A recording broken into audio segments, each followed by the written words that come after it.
Oh, shoot.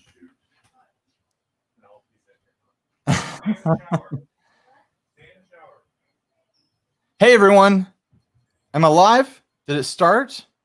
Steve is in the bathroom. We're getting started. I thought I'd get started a little early so that the notifications can get out and people can know that there is a live thing going on here. Oh, I just got the notification on my phone. That means it's going out to everybody else. Go over here to brand, get rid of background. Ooh, almost forgot. Little logo up there. There it is. How's everyone doing? Oh yeah, I'm 2 minutes early, but like I said, I want to get those notifications out and let people know the video started so they can watch from the beginning. Finally at a normal time for me in Germany. Yeah, we decided to not record this Thursday.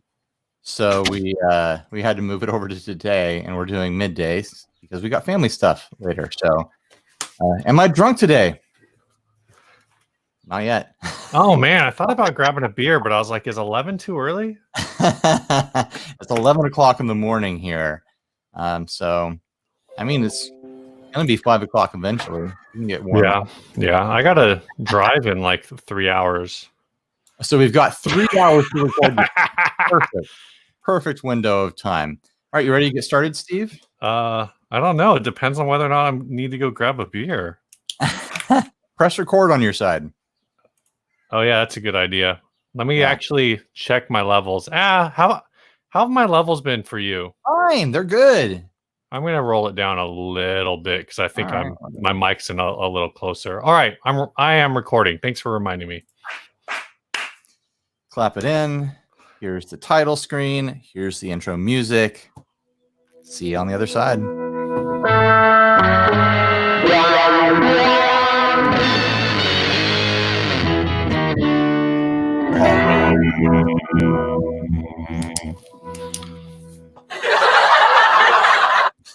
What the heck? Hey everyone, I'm Ryan. And I'm Steve, and this is 60 Cycle Hum, the guitar buying, selling, trading, modding, fixing, breaking, playing, reviewing, trading, smashing, dashing through the snow on a one-horse open sleigh podcast. I did it, Steve. I didn't mess up the intro this time. What was that? Was that the laugh track? Is that new? No, that's not new. I don't feel like I've ever heard that one before. I always forget to use it. It's up there at the top. We need to load some custom ones. Just Surprise Me all has like vulgar movie clips for all of theirs. Guys, email us audio clips that you want us to use on the soundboard, and we'll pick our favorite. MP3, please. 60cyclehumcast@gmail.com, and I will put it on the soundboard if I think it's good. So there you go. First ad. Yeah. There it is. This was sent to us by my wife. She likes to do some Craigslist tourism for us and look around different cities and see what's being offered. She has no idea what she's looking for, but when she spots something that's interesting to her, she sends it to me or to us in the email inbox. Oh, dang, $50. I have a fuzzy electric guitar box for sale. Electric cigar box guitar for $49.99, fashioned after ZZ Top's furry or fuzzy guitars. Homemade. Single coil magnetic pickup, 3 strings, plays great. Sorry, no spinner, lol. You can play most tunes on a 3-string cigar box very easily. Tuned to open G, so you can play it with one finger. This guitar will be excellent for your collection or for just fuzzing around. If your significant other is a ZZ Top fan, this will make you a wonderfully fun gift. This is an electric guitar, so an amplifier is necessary. Too fuzzy for acoustic. What do you think of this, Steve? Actually, for $50, this is kind of cool. I think for $50, go get it right away. There's a lot of cigar box builds out there these days. It seems like a big hobby thing that people like to do. And I think this is a really good, a really fun take on the whole concept. Yeah. I mean, yeah, you don't really want to have like a fuzzy guitar. Like you don't really want to have that and do like the whole ZZ top thing because it's impractical. You're gonna get it all grimy and gross, but a cigar box guitar is like the right level amount of commitment to that concept for most people, I think. Yeah, you can kind of do whatever you want with a cigar box guitar, I think. Also, like sky's the limit. You can all probably play most ZZ Top songs on a cigar box guitar with a little bit of slide and just some open tuning. Right. And get your on, you know. There,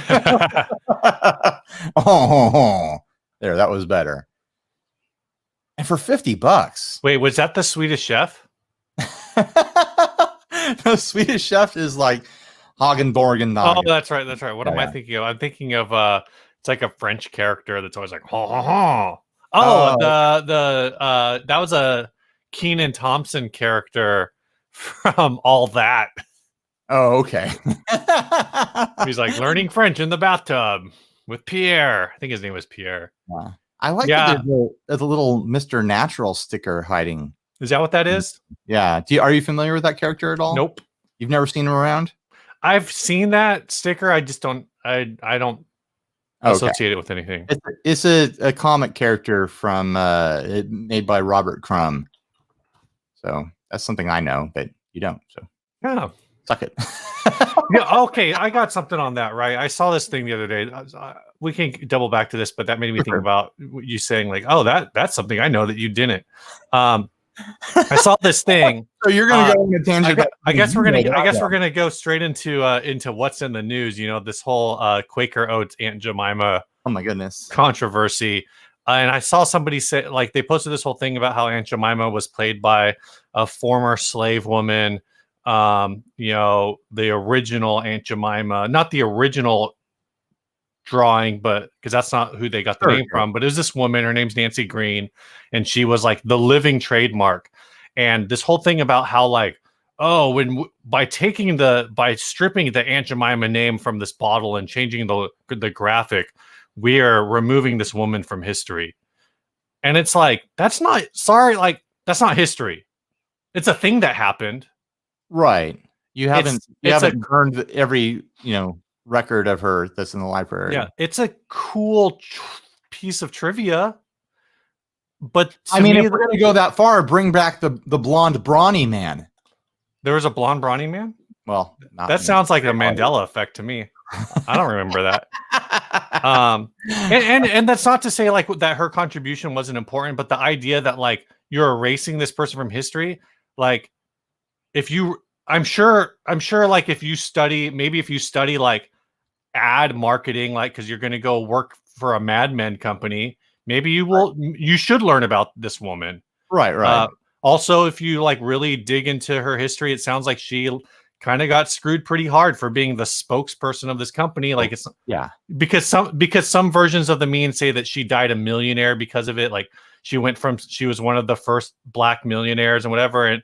But when you read into it, it's like, no, she was like still a freaking house servant until the day she died, basically. Like maybe she got a little bit of extra money from I would be shocked General Mills, but if anyone representing a food brand was a millionaire back in that time. Right. So anyway, that just made me think about it because it's like, oh yeah, that's a fun piece of trivia. Like what'd you say, Mr. Natural? It's a character. Yeah. It's a character from Robert Crumb. So there's my rant. If I was a couple beers deep, it would have been a better one. But he was sitting on that, waiting for an excuse. He saw an illustration and took the chance. Yeah. Also, that's the other thing. It's like the Aunt Jemima logos changed like 3 or 4 times. Yeah. So it's like it's not even the same person. Not the same person. It's not like it's your aunt. Yeah. It's not even like even the name like itself, like Aunt Jemima and Uncle Ben. Like Uncle Ben's the guy who invented instant rice. His name isn't Uncle Ben. They just called him Uncle Ben so they could sell it to like racist housewives in the 50s. They're like, oh, Uncle Ben. We have our own Uncle Ben. He's over there. Hey, Uncle Ben, here's some Uncle Ben. Like, come on, give me a break. All right, fuzz guitar, $50. I don't think. Bye. I don't. I want the room to put this in. This is a cool, like somebody's. This is cool for at least a wall hanger. Oh yeah. I think you could have a lot of fun with this. This is for $50, like as long as it plays decently, like $50 is a steal for anything that's playable. You break this out at a party, and people aren't going to care how long you play Wonderwall. They're going to be like, look at that cute little guitar. It's so fuzzy. Everyone's going to want to come up to it and pet it. But it's going to be like a kitty, you know, like a brand new baby dog. It'll be like a puppy. Like, oh, what a cute little guitar. Does he have a name? Apparently isn't. And you'd be like, yeah, his name is Billy Gibbons. I named it after a monkey. William Gibbons. William Gibbons, my great-grandfather, inventor of maple syrup. His name is Zed. Its name is Zed. It's hard to do an ad where you're just like, yeah, buy it. There's really nothing else to say about it. Well, it's a cool thing. It's super goofy, but like you said, like if you're gonna give the ZZ Top treatment to something, do it to something that's already like a niche, right product to begin with. I gotta say, every time I look at a cigar box guitar that has the custom like little 3-saddle bridge, I look at those 3-saddle bridges and I'm like, man, I want a project that incorporates that. I just want that hardware in my life for some reason. If they ever come out with a tremolo version, a 3-saddle Strat trim, I won't be able to, you know, control myself. I'm gonna. I have a feeling that has to exist. You think so? Yeah. Man, I hope so. Cigar box with the trim. Send me links if there's a Strat style cigar box trim with only 3 saddles on it. It can't be just a Strat trim that's had 3 saddles taken off. It has to be that half bridge style thing. I want to see it. Ah, man. So anyways, what's new, Steve? How are you doing? I'm doing okay. I got my my truss rod adjuster from Sweetwater. I ordered that. I posted on Instagram. I haven't used it yet, but it's cool. It looks cool. Super cool. Yeah, it's really nice. You haven't used it at all. I did not anticipate Gibson having its own proprietary. I don't know. It's not really proprietary, but it's different than the Allen wrench. Tool. It's a special tool for special guitars. So I hope it's an authentic tool. It's not even a Gibson tool. It's some other brand.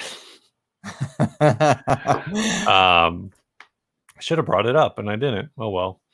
But yeah, it's I'll use it for that. I'm actually playing guitar on July 5th. I'm scheduled to play electric guitar, so I think I will actually finally get to play the Les Paul. I think I'm going to take the Les Paul to use at church. See how is it going to be a full service or is it going to be a quarantine service? It's we're doing limited congregation, so I think we're limited to like 100 people in the building, but basically standard service.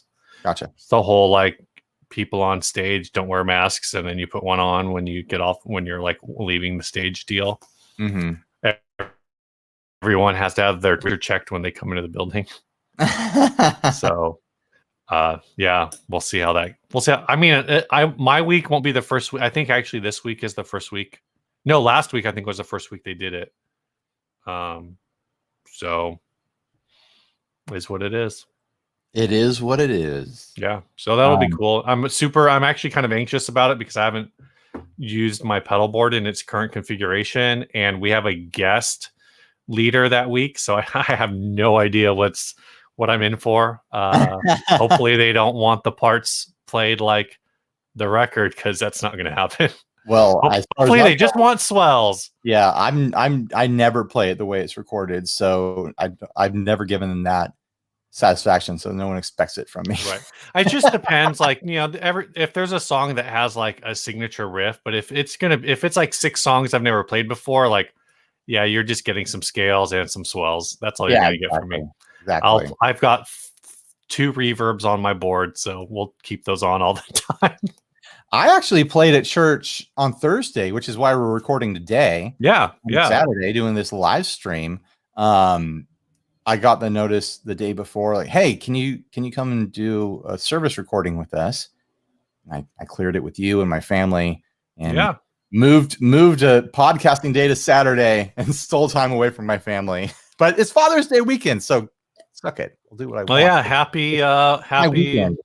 happy Father's Day / you found somebody you could raw dog / your contraception failed day. Twice. So yeah, I had the same anxiety that you were having, where I was like, oh my gosh, I'm gonna go play. I haven't managed my pedal board in months now. I've Yeah. only been using it around the garage to jam and do loops and stuff like that. So I looked at it and it's like, I got to start over. I completely went back to square one with my pedal board and completely redid it the other night. So I invested about 2 hours of my life in the garage redoing my pedal board so I could literally go play 2 songs for a Right. That's the brutal part. And that's like, I'm pretty sure the first pedal, because I almost always have the first pedal on my board is some kind of fuzz. I don't know what fuzz I have on there right now. It might be the loaf. Mm. But it's always like, I always want a fuzz on my board, but it's like, I think it's my board right now goes loaf, volume pedal, woodcutter. So it's like, I got a lot of high gain. Yeah. To start the board. I'm like, okay, cool. Let's see what happens. I don't even know if I have a low gain drum. Oh, I do. I think I have the K2 from like my pedals. Yeah. I use that True North tweed pedal. Oh yeah. On Thursday. Man, that thing's great. It's such a good drive pedal. It does this really like light, crispy, like dynamic sort of thing where like you can play really clean with it and then you just dig in and it roars. Like, it's a great pedal. I got that thing doing the quarantine unboxings. And yeah. Are you still doing that? No, I'm done. I'm done with the with the free unboxings. I'm done. I'm not going to do any more quarantine unboxings. But I've changed the I've added the unboxing. I've added the unboxing format to our menu of hireable kind of like marketing packages. Yeah. So if there's any builders listening right now, and you want some more affordable style demo promotion, I'm charging $200 to do unboxings. That's $300 cheaper than my standard demos, and you can include up to 3 pedals. Yeah, that's a freaking steal, man. It is. I mean, what's going on there is that I'm not spending 2.5 days filming a demo and doing an unboxing, and then so I can film it and edit it same day. The audience seems to really like the unboxings. It's just not going to be a fully educated take on whatever you send me. It's going to be for sure in the moment, like me reacting to the pedal sort of thing, which could be really powerful depending on what you said, you know? Yeah. I know that when I did someone needs to just send you like a volume. Someone just needs to send you like a volume pedal. Like a buffer. Just like when I did the quarantine unboxing for Jupiter pedals, apparently he's moved like a month and a half worth of orders overnight. Yeah. Wild. So it works as a marketing thing. I help sell stuff. So the thing I keep saying is results may vary. Right. That's not going to happen every time for sure. But man, it worked out pretty good. Sean Wright was saying the same thing for Lollygagger. He sold a bunch of stuff same day after I published my unboxing. So it works, and it's a price that's friendly for small builders. So I hope that people take advantage of it. I have fun doing them. So no, it's cool. You ready to pay a bill? Let's pay some bills, Steve. Right, this week's first sponsor is Daddario. Daddario, they make strings more creative than you are. That's not how it works. That's not how it works. No, Daddario, they make the XT string. They make actually a whole bunch of different things, some of which unfortunately we never really got the chance to promote because of the quarantine. Some shipments fell through. But they have a lot of really cool accessories. I've been using their guitar maintenance little folder bag thing. Yeah, and that thing's really cool. Like crazy. Like every time I work on a guitar, I'm like, oh, I'm going to crack this thing open. I'm going to give everything a polish. I'm going to hydrate the fretboard. I'm going to, I use the little mat. I lay down the neoprene mat and the little neck holder thing. And it's just so convenient to have everything locked up in the same package and then put it all back in there, put it on the shelf and not have a mess, Yeah. Yeah. That's really cool. Of course, they make cable. Well, they don't make cables. Their cables are Planet Waves. Right. But it's all the same family of brands. So go check them out. And of course, Ryan and I are both big fans of the XT string. Actually, I've pretty much always used Daddario Strings as like my main, like, I guess, like premium. If I wasn't like just cheaping out and buying like dollar packs or like $1.50 packs or whatever, like I was always buying Daddario Strings. So big fan. I've only got 3 packs of the XTs here. I'm gonna pull back the curtain a little bit. I mean, thanks to the shutdown and business coming to a halt, Daddario unfortunately is having to halt a bunch of their marketing stuff. So this is going to be our last sponsorship spot with them for a while. I'm not joking around when I say that I like these strings, because when I run out of these, I'm going to be buying them. I'm going to buy like probably 10 packs at once and get myself stocked up again with my own money. Like, it's not sponsorship money. That's me spending my money to get more of these strings because I legitimately love these things. So I just want to say big thanks to Daddario for sponsoring us as long as they were able to. Business is tough for a lot of companies right now, and we fully understand, absolutely zero hard feelings anytime any sponsor ends their campaign. Like, there's no need for excuses. Like, yeah. But I just want to say thank you to Daddario, and just know to everyone out there that I legitimately love this product, the XT string. Like, it's not me just doing a advertising pitch. Like, I'm gonna probably spend all the money that we made from sponsorship on strings now. All right. Do we want to do the topic? Yeah. This first topic was sent by. Did you take a picture of it? I did. It's on my phone. Let me pull that up. I think it's like the first one on the Facebook group. So I got it. Donald Straighton. Yeah. What's the most disappointed you have been with any bit of gear? Yeah. And also most surprised, right? Most surprised was the follow-up suggestion. Yeah. Do you have any disappointments? Well, yeah, I'm always disappointed, Steve. I mean, famously, the one that I've covered on the channel is the Fender Mustang GT40. Oh yeah. Yeah. I was excited about it. I was like, oh man, Fender's coming out with a 40-watt amplifier, same price as the Katana. I've been hearing great things about the Mustang amp series. This is the new model. I can't wait to check this thing out. It showed up, and man, it's just probably the worst thing I've ever done video of in my life. Right.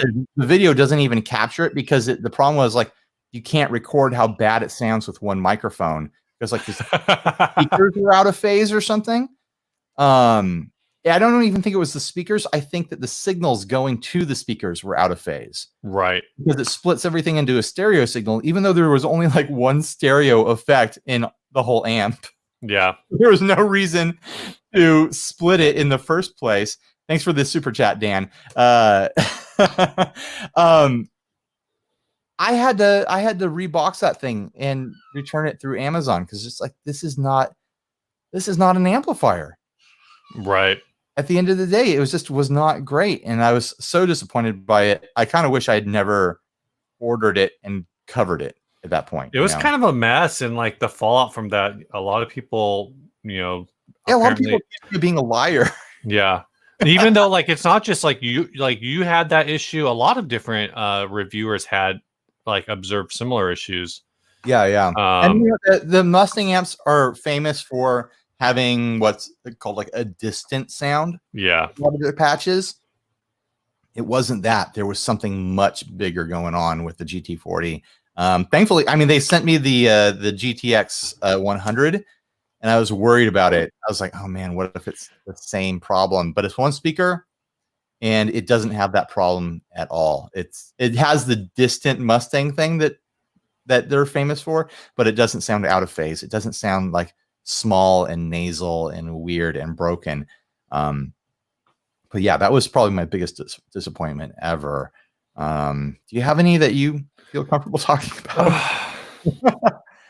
like a bad guitar purchase or something? Remember when we went in on that Les Paul? Oh gosh.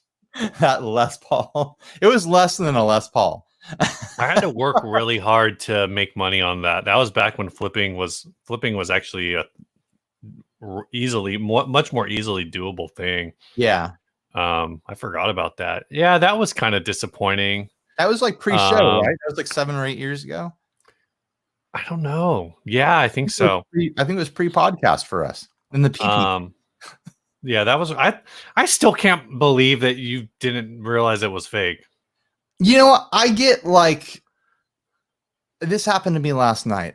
When I'm in the moment and I'm there like handing cash to people, I just kind of gloss over. I'm like, let's just get this transaction over. Right. And I forget to look at the actual thing that's happening. I went to a sub shop last night to get dinner for my family, and my wife was like, "Oh, just make sure they load it with vegetables. Just so many vegetables."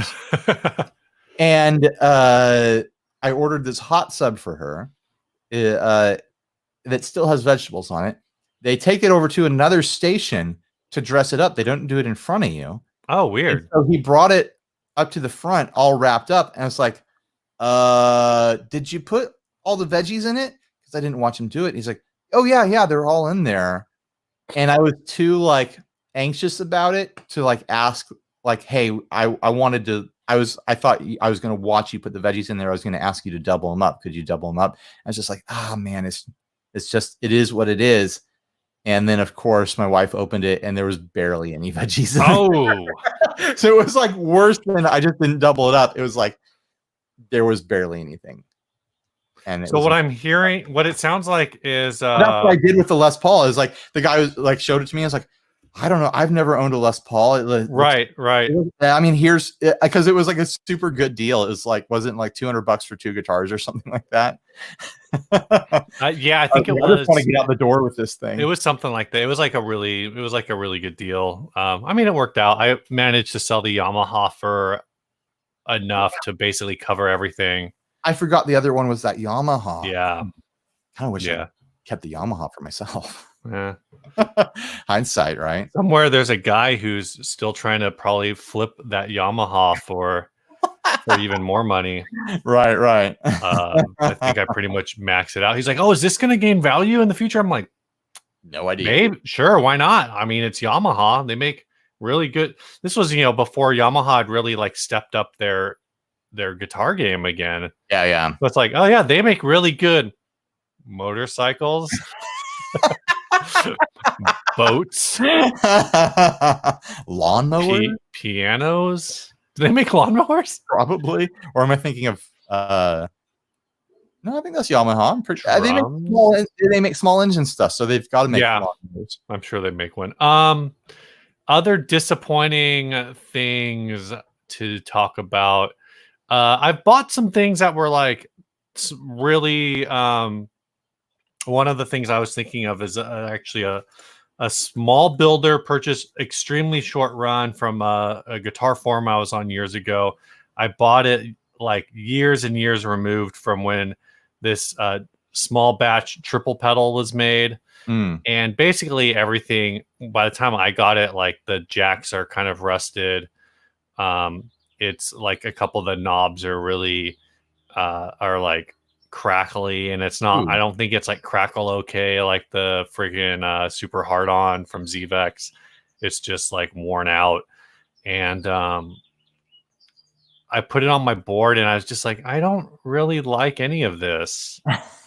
And the problem is it's a builder that, like I said, pretty much only sold direct through a couple different guitar forums. So part of me is like, oh, I need to, like, I don't know what to do with them. And I actually have several pedals from this guy, some of which were like really good. Like I've got a tube screamer from him. I've got a boost from him. That the boost was like my go-to boost for years. The tube screamer was like, had basically the way it was a tube screamer, but the way it was tuned, like the mid scoop was, or the mid bump was minimized. So it's kind of like I was able to dial that thing in like within a couple minutes. Really, really solid. But yeah, this one pedal, I just like it needs some work, and it's just so far removed. I'm like, do I hit him up and be like, hey, you want to repair this pedal you built 15 years ago? that even though I think he's basically been out of the pedal game for like 10 years. Like he was just doing it as like a side thing. So that's kind of on me, buying something used and whatever. But yeah, it was kind of a messy thing that I'm just like, I don't know what to do with this. Remember this thing? Oh my gosh, I forgot about that. So we covered this on the podcast, and I was like, I want it, and I was a little bit drunk. And so I ordered it off of Reverb or eBay or whatever. It's an old Japanese wah that has the treadle from, I don't even think it's a snarling. It's not a snarling dogs. It's the treadle that gets used as like a gas pedal for cars. Oh, really? Yeah. I ordered this thing. It was pretty dang affordable, but the person forgot to limit where it would ship to, and it turned out they were in Australia. Ooh, so you paid like $40 in shipping or something? No, they honored their original shipping quote, but then they were like, "Man, this sucks," and it's like, "I'm sorry, dude." But it's never once worked. I've never been able to figure out how to get it to work. But it looks pretty cool. Yeah. I kind of wish I could. Oh, something funny about it is that the tooth thing here or the wah extends too far, so they had to cut a hole in the Oh my gosh. So this is just smashed together. It must have worked at some point. I sometimes think about like sending it to someone who really knows circuits to be like, I don't even care if you make it work as a wah, but if you could just make it function, right? So I could hear what this old circuit sounds like, then I would be pretty excited. But otherwise, it's just a thing I've spent like $60 on that's sitting around. Yeah, we'd have confirmation from the chat that Yamaha makes lawnmowers. Oh, thank God. Yeah. Oh, I was so worried. Oh my gosh. Oh, thank you for your service for letting us know. Yeah. What about a piece of gear? All right. Mine is actually really easy, and probably for you. I don't know if your experience was the same, but the Wong's Mini 5 little tube amp. It's a tube amp. I didn't expect it to like be garbage, but I didn't expect it. Also, didn't expect it to be as good. Like, oh, it changed my life. What? A little fall in love. A little Wongs will change your life. No, I just I really like that amp, and it's super small, it's compact, and it sounds great. And I was really surprised. Really surprised by it. I've got the 1 watt Wongs or Wangs. I prefer to say Wangs.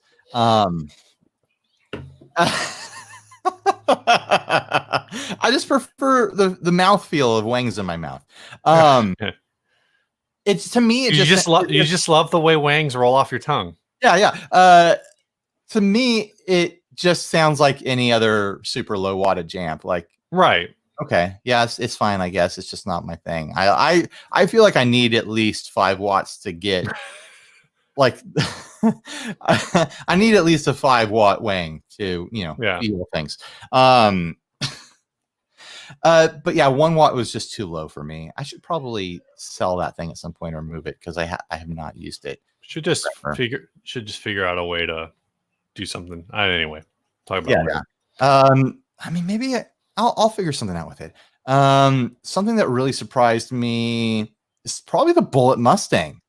Even though, I've got a Bliss on a Mustang, and I've got a cheer on a Mustang. Every like Squier Bullet guitar I'd ever played previous, without mentioning, the original Bullets, the original Squiers, sure, from the 80s, because those are great. I'm talking about like the Bullets of the 90s. Yeah, were hot garbage. Hardtail Strat Bullet from 2005 or whatever. Yeah, or the hardtail Strats with that like milky grayish blue paint that feels like it's 2 inches thick or whatever, and like frets sprouting out the edges and whatnot. That's what I was expecting when I ordered that. Yeah, like, $150 Bullet from Fender, from Squier. Yeah, we'll see. This is going to be an interesting video. And that was a situation where I could not believe how good that guitar is. I still can't believe how good it was. I'd buy another one. I sold the original one recently. I'd buy another one again if I needed it. If I had the itch to get it. If I could get one in like a a fun color or something, I might do it again someday. But man, just a wonderful playable guitar for $150 or whatever they go for now. 160, I think now. Yeah. Yeah, that's shocking. right. It was absolutely shocking to me. It's still shocking to me that you get so much guitar for the money under the bullet line, no less. So Pew, pew. yeah. Yeah, I don't know if I have any guitars that I would put that on as a surprise. I'm trying to think. One time I disappointed myself buying a strap. How do you get disappointed buying a strap? I was at the guitar shop. They had this suede zebra print strap. I was like, I'm gonna go crazy. I'm gonna get that zebra strap. I get it home. Probably about 2 days into using it, it revealed itself just how cheap it was. The zebra part on it was just this thin layer of like polyester that was like spray glued to the suede, and then the suede itself was so thin that it just like, because it was stretching and twisting and stuff, like the zebra part just completely pulled away and started flopping everywhere. And it's like, damn it. Like, why did I think this was going to be a good strap? Like, what have I learned from this? So I don't buy suede straps anymore. There you go. Like novelty suede straps, but that is a thing you can learn. Yeah. Should we do the next ad? Yeah, what is the next ad? Show us that next ad, Ryan. Let's go to it. Okay, I found it. Here we go. Oh, should I do the amp or should I do the neck? I don't know. I wrote down. Let's do the amp last. Let's do this neck. Okay. Let's go to the neck. Sorry. That's a little preview for later, kids. Stay tuned. There's going to be an amp. No big deal. This is a crazy ad. I kind of wish we had a guitar builder on the line to talk to. Yeah, this is supposedly a vintage Fender Telecaster Tele guitar neck, unfinished, unshaved, unsanded, from factory employee. For sale is this incredible relic from Fender's Fullerton factory, recently purchased from a longtime Fender and G&L employee. This is this extremely raw vintage Telecaster guitar neck. There is no accurate way to date this neck, though due to the pencil outline and handmade cut marks pre-CNC. This neck is either an early 60s neck that was never finished or a hand-cut prototype project. Why it is unfinished is unclear. It remains an unshaped, unsanded block of wood with the Tele headstock profile, 2 distinct tooling marks, as well as a single tuner hole drilled. The neck weighs 1 pound, 3 ounces. This neck belonged to a longtime Fender and G&L employee. I purchased hundreds of interesting pieces, all of which will be listed on Reverb for sale. Did you look into any of the other for sale items? Neither did I. I did no research. Oh, yeah, no research. Research is for suckers. Yeah, for losers, for nerds, right? Man, he wants nearly $900 for this thing. Yeah, it's kind of ridiculous. Oh, $252 for shipping? Probably, yeah, I don't. That's awful. That's bananas. Is that Australian dollars on there too? Is it? Jeez. Is this in Australia? I think I see. Oh yeah, that's Australia. Oh, that's because this was sent by Matt Hadley, so this is converting it to his dollars. Oh, that's why the shipping's so high. Still though. No, because because it's going to ship to. That's estimated shipping to get it to him. Right. I do not even see this listing on. Oh, it's because of the way it's sorted. Shoot. Whatever.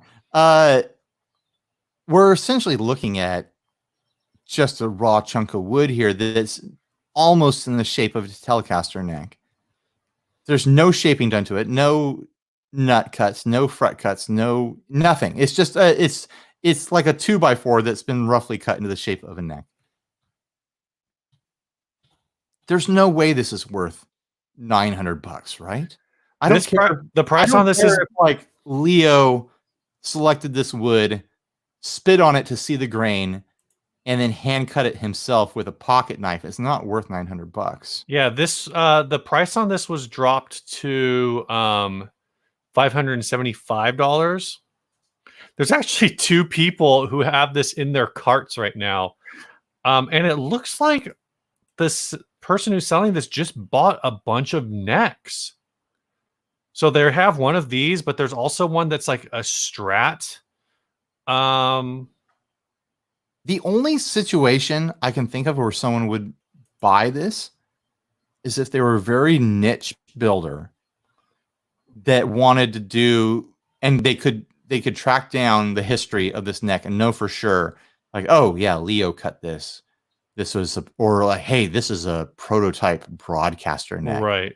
Oh, this is the first attempt at cutting a Telecaster neck that didn't have a snake head, headstock on it. And then they moved on and tried again. Unless there was some sort of historical context to it, like I could see a builder buying it with that knowledge, if they had that knowledge, and being like, oh, this neck was built by a piece of wood. This neck was built with a piece of wood hand selected by Leo Fender. And right. It was the initial prototype cut for a Telecaster. But it never actually got finished, and I was able to secure the wood in my possession and finish the neck to true, vintage specs. And so this is the closest you can get to a reproduction neck made from the exact wood that Leo Fender would have used in 19 whatever. Like, unless you can paint that kind of picture for it, you're never going to be able to justify the price of buying a chunk of wood for that much. You've got a screen to share, huh? Yeah, so this is the store. I actually just sorted this to be Fender products only. Are you sharing now? I am. Okay, cool. Do you see it? No, well, because I maximized my window so I could kind of scroll. Yeah, this guy's bought a bunch of necks from this employee. 1970s Fender Stratocaster Vintage. Another one, 1982 Fender Bullet Deluxe version 1. Oh, that's now fun. That being said, all of these prices are like, you can buy an entire Fender Bullet Deluxe version 1. I guess it won't be like cherry like this for less than $750. What's the date range on stuff he has listed? Is there anything that's old enough to make us think that?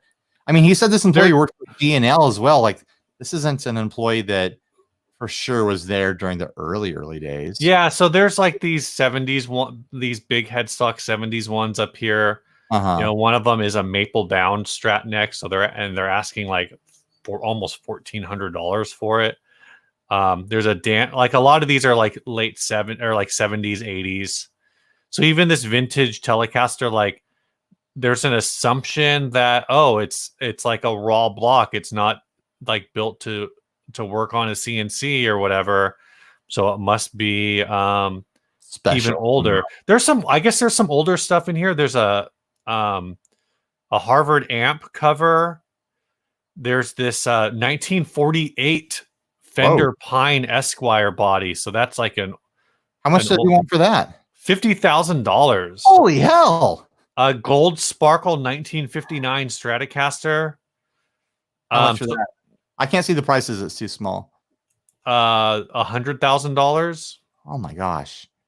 This thing looks. All right, I'm gonna have to sell some stuff.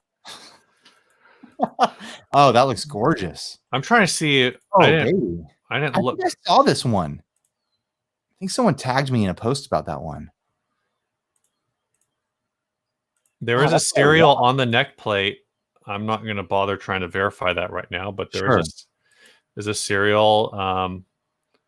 This, it says that in the notes that this, is similar to ones that are in the museum, the whatever. Like, this store is a like a Los Angeles music studio. So I don't know if they happen to like hit an estate sale from a Fender employee who died or something.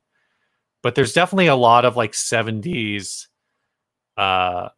Fender type things, all the way up to this is like a 1991 one. Some interesting. There's this Fender Telecaster, but these prices are also, like I said, a lot of these prices I'm just like 1965 Fender Duosonic body and Olympic white finish, Music Master 2. So this is like either a Duosonic or Music Master 2 body, but for again $1,000. But for $1,000, just buy the freaking guitar. Like, what's the actual guitar? Like what, 1,500 maybe to get a neck and everything else? I feel like these are all listings from like some auction house that has an inflated idea of how this works. You know, they're like, oh, well, one of these sold once at auction for this much, and so we're gonna bypass the auction process and we're gonna go straight to this specialty niche site Reverb and sell it direct. Well, there's a bunch of stuff on here, and so this may also just be a case of like keeping the prices high to prevent people from kicking the tires, kind of a thing. Limit also, people. What is this? Is this normal? What was this ex-employee doing with all these necks in their possession? I have no idea. That these are even desirable necks. What if they're blems? What if they're their second tier quality necks or something like that for some reason? He's like, well, they were going to throw it away, so I'll just take it home with me and throw it. Right. Like, we don't know that this stuff is good. Like, there's no story here. There needs to be a story for this stuff to be worth something. I mean, obviously, like an original prototype body, like you've got on the screen right now. If you can prove that that's real, like someone's probably going to buy that. Joe Bonamassa is going to buy that, and he's going to have someone build a guitar around it. Well, that's the other issue, right? Is this isn't even like they call this a vintage prototype experiment. Two-piece sandwich palm body. Like I don't know. It says, all of which perhaps suggests this is the first prototype body. No stamps, no pencil dates, nothing with an exact date. So it's like, yeah, this is like potentially very old and it's potentially all of these things. But like you said, it's like, can you prove it? Yeah, all photos are actual item. This is like I said, it's a private recording studio. So I don't, if the private recording studio part is true, I don't doubt that this person might have a lot of connections in the Los Angeles area to these types of items. And again, like a lot of the other items in their store are kind of things that you would expect a studio to have, like a weird amp or, a bunch of like random effects from different years that are probably just being used for different things, or, a Taylor acoustic electric guitars, vintage bar stool. Finally, what? A bar stool with some history to it. Like there's like just some old amps, like old Gretsch amps, and again, some different overdrives that are all listed as mint. They probably what's that guitar body upper left right there? What is this that one? Yeah, what is that? It says it's a 1971 Fender Mandocaster body. Oh, that's fun. In silver sparkle. It's not $3,000 fun, but and it's got an unfinished neck with it. I don't think it comes. Does it come with the neck? I have no idea. I don't think it comes with that neck. That looks cool. Yeah. I think it's only the front that's painted. It's not even like a completely painted guitar. I think this guy was taking home work projects that didn't quite cut the mustard, and that doesn't mean that. I mean, some of the stuff is going to have value, but it doesn't mean that everything is special. Like the Mandocaster thing there, that's a curiosity. I don't think it's a $3,000 curiosity. Yeah. Well, same thing here. 1971 Fender Thin Line. There's just, to me, that's the fact that there's nothing distinguishable on here. You're buying a story. You're not buying anything. Like I said, you're not buying something that can be verified. Right. Unless they secretly have information, but you haven't said that they have that in the descriptions or anything like that. No, it just says like, oh, this is definitely a Fender style. This is whatever. In addition to the silver sparkle finish, this WRHP version thin line wide range humbucking pickup has a 4-bolt neck pattern that does not exist with other thin lines. So it's like trying to date it, because by that point they would have been using the 3-bolt primarily. Like I said, a lot of cool stuff, but whatever. You want to talk about the album, or should we do the next sponsor? Let's do the next sponsor. This next sponsor is Chase Bliss Audio. They make pedals more creative than you are. They've got that automaton out, and people are demoing it and making videos. Oh, really? If it gets sent to me, I'm a little intimidated. Yeah, I've been seeing people posting their videos of it and stuff, and I'm like, man, I'm sure at some point Joel's gonna send one to me, or he's gonna wake up one day in the cold sweat and be like, oh, I didn't send one to Ryan, and then like send it to me, and I'm gonna be like, oh man, not after he listens. Show off a $700 pedal. Not after he listens to this, he's not going to send it to you. But I mean, I did mess around with it at Winter NAMM, and it is a fuzz pedal. You can make it be a fuzz. Yeah. But man, those sliders, and it's a robotic pedal, man. Well, the thing is the automaton isn't any different than anything else Chase Bliss makes, right? Like on its surface, the core features sound great. You can actually, like, they're pretty intuitive. Yeah. The features are that it's an EQ preamp drive pedal. And you can there's a button on there that's like germanium or silicone. Like it's straightforward. But then once you start getting into the more automated features and like the switching and saving on the presets, and that's where things got out of control. Yeah, I mean, if you don't know what we're talking about, go look. Can't talk today. Go look at the automaton and watch videos of. Well, go watch my Winter NAMM video of it, or anyone else's video of it. And man, it's a trip. It's like a studio workstation where the sliders move on their own in between presets and whatnot, and it's just a beautiful piece of engineering.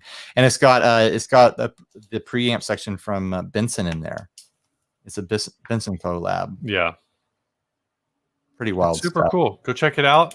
Yeah. Go check out everything else they make. Everything, they make it all except flanger. Don't ask about a flanger. Doesn't happen. Guys, it's not going to happen. I warned you. It's not going to happen. All right. Thanks, Chase Bliss, for sponsoring the podcast. Yet again, we truly appreciate it. Yeah. Right. This week's album review is Trout Mask something. Trout Mask Replica. Replica. That's the word I was looking for. Yeah. By Captain Beefheart and the Magic Band. Had you heard of this album before? Yes. Did you have any sort of impressions of it before listening to it? I had no impressions of this album before listening. I have seen this image around a lot. I've had some friends who were at least really into using this album cover as their avatar on some different forums. But I'd never listened to Captain Beefheart and his Magic Band before this album. So the first question that I have is, does it all sound like, do his other albums also all sound like this? Yes and no. Did you do any research on it? Did you look into it? I read about the fact that apparently a lot of people think that Captain Beefheart is a cult leader. Oh, because I didn't wander in that section of the internet. Well, it's like, because if you read about the recording of this album, basically, like locking up the band and stuff like that. He'll lock up the band and basically like starve his band members, or like isolate them until they bend to his will. Standard late 60s type stuff. Yeah. Things that cults do, or the American prison system. Whoa, getting political over here. But I also read that a lot of people so here's my thing with this. I didn't know a lot going in. I'll just come out and say it. I didn't take any notes because I couldn't, because I didn't even know where to start. I didn't really You like. couldn't take notes. You couldn't put words to paper as you were listening to this. It's also just like I had a kind of a busy week at work, and so it was something Sure. where it's like uh it was just going to be like too much effort to try to figure out what I wanted to say about it. The tracks that are like, I would say that the tracks that are more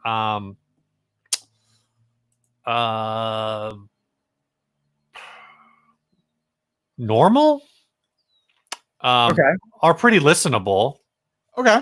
Like there are spans of like 10 minutes at a time on this album that are very listenable, and there are spans of other 10 minutes of time of this album where I think I'm listening to a Shag's cover band, even though I think this actually came out before the Shags.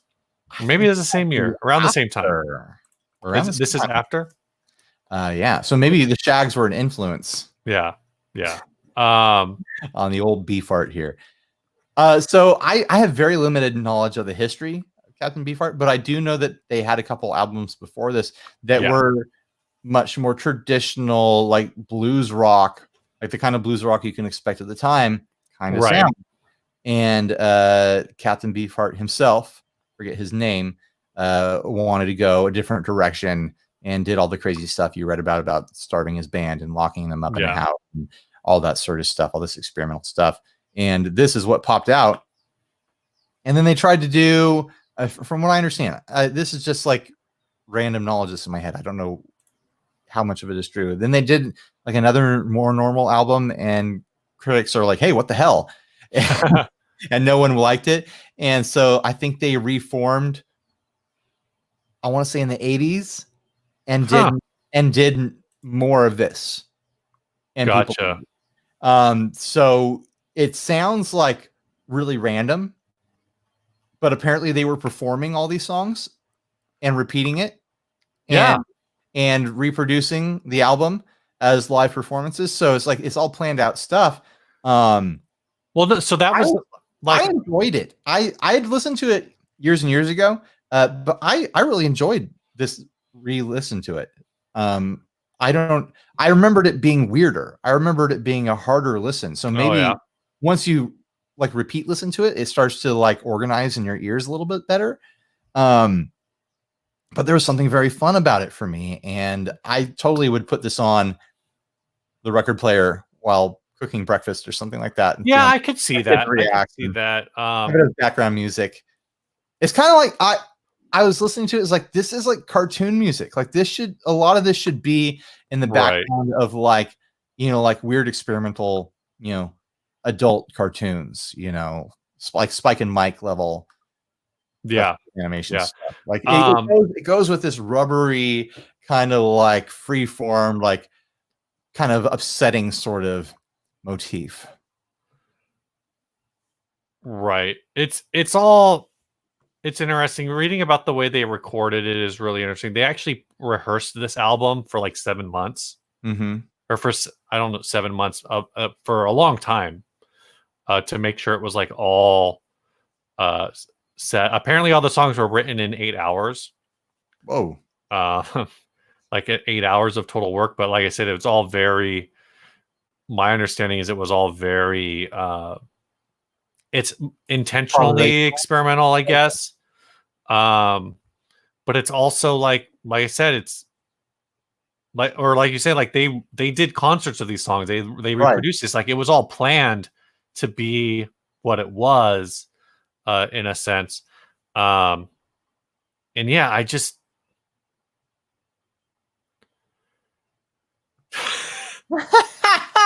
Steve is flabbergasted by this. I would be interested in listening to like, because I like I forget the guy's name, Van Villett or something. Right. I like his voice. I thought his voice was like uniquely fun to listen to. Well, I would listen to other stuff in terms of like, oh, this guy was a blues rock singer. Then makes a lot of sense. Yeah, no, absolutely. But